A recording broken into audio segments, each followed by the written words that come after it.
Oy, coach, bakit? Ito mas Mr. Joshua. Joshua? Oh. Okay na, pagdating natin dito, kasabay ko yun eh. Bakit? Kanina pa wala eh. Si Joshua baka nakita mo lang. Hindi, ba't ko hanapin yun? Alam mo kung nasaan? Hindi, bumalik ko dun. Dahil dito nga kay Yel. Sama mo na kami, alamat. Kaya mo yun, puta. Dahil sa babae, mag-iinom. Mga walang mararating sa buhay. Oo, boy. Grabe ka naman magsulta, porkit babae noon na, wala nang mararating sa buhay. Oo, may narating ba?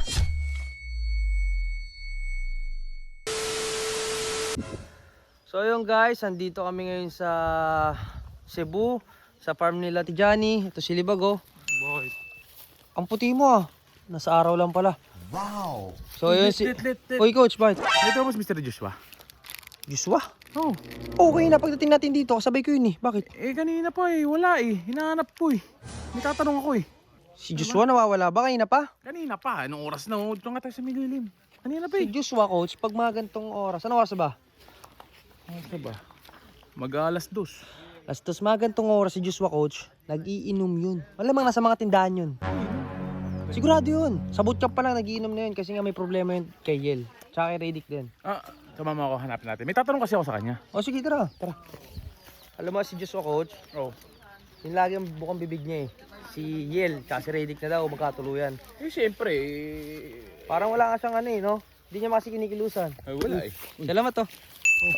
Ay, basta salamat. So guys, may papakilala nga pala akong laro sa inyo. Ang larong ito ay 1xBet, ayan. So guys, kailangan nyo lang dyan ng phone number and promo code ko. Guys, yung promo code ko is BulletTV, okay? Kailangan nyo ilagay yan kasi may chance kayong manalo ng up to 6,000 pesos sa first deposit nyo. So kailangan nyo talaga yan, code ko. BulletTV guys ha, ayan. So guys, napakaraming laro dito guys. Pwede kayo maglaro ng mga NBA, PBA, esports, and meron din sila dito guys mga casinos. Ito, casinos, live casinos, and 1x games. Ano pa inaantay nyo sa mga gustong maglaro nito? Nasa comment section link at huwag nyo kakalimutan yung promo code natin guys. Nakita mo si Joshua? Hindi, alam ko dun. Dati akong grab. Hindi akong yelo. Wala man tayong yelo. Ang hindi din eh. Kaya nga eh. Si Joshua baka nakita mo lang. Hindi, ba't ko hanapin yun? Alam mo kung nasaan? Hindi, bumalik ko dun. Hindi, nasa mga tindahan niya yung coach. Sa mga tindahan yun, alamat. Gusto mo ba sumama? Ako sasama. Puta, anak ko ba yun? Oh, Anak yun ah.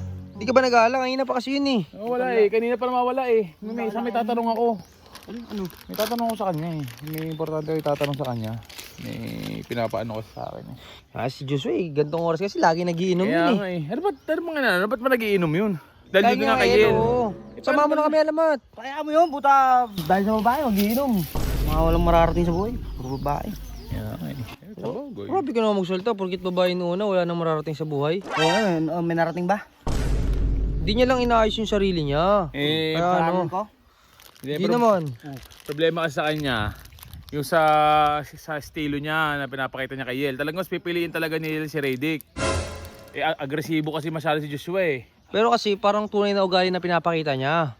Yun nga kahit naman ako yung babae siguro kung gano'n yung pakita sa akin eh. Bakit naman, ikaw alam to, ano yung pinakita mo sa babae doon nakaradyo? Pakialam kayo, wala mo pa kayo sa kanila eh. Pero sila lang reto eh. Ano ba, ano mo ang init-init? Tama nga sa mga pamama ka na. Bahala ka sa buhay niyo, nagatay nga akong grab. Anong lagi lang mainit ulo ni Alamat? Pwede pa kumakain. Taka lang, init kasi talaga dito. Ikaw mo, ito na, puntahan na nga natin, pati mo muna yan. Tara nga. Patayin pa yan. Kaumay.